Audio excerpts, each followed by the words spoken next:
what do you think governments can do to incentivize such activities like the ones that have been done by Planet 3R, Adejoka in Nigeria and across the continent as well? We also have young people who are turning plastic waste into pavement tiles, which we are guiding them. We have Bright Lynchi in Nigeria.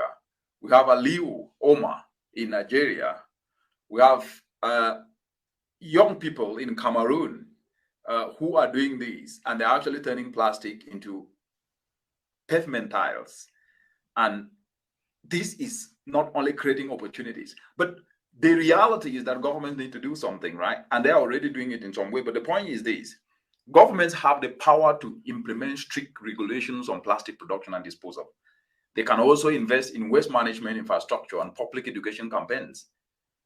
And this is to be done in hand with corporations who, on the other hand, should take responsibility for the life cycle of their products, designing for recyclability and investing in alternatives. But what do you think with this work that governments that are already being done by people like Adejuka that can be taken forward through government and even individual citizens?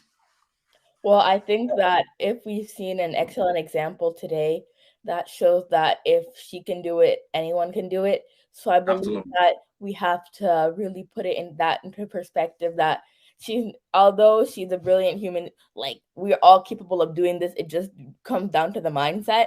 So I think that by many more people doing it, you can't just start and be like, government, help me, this, that, and that.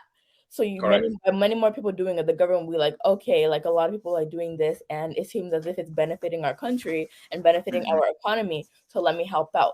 But the thing is, the government isn't going to provide value if they're not going to provide value if they don't see value. So if the government isn't necessarily helping you right now, you can still continue what you're doing, keep up with your positive and resilient mindset, and eventually the government, if they see what you're doing is benefiting their economy and benefiting their nation, then I feel like they would come to help you. And if they still don't help you, that's okay, because I don't think that somebody's passions and dreams should depend on the government, or someone's employment should depend on whether the government is listening to them or not.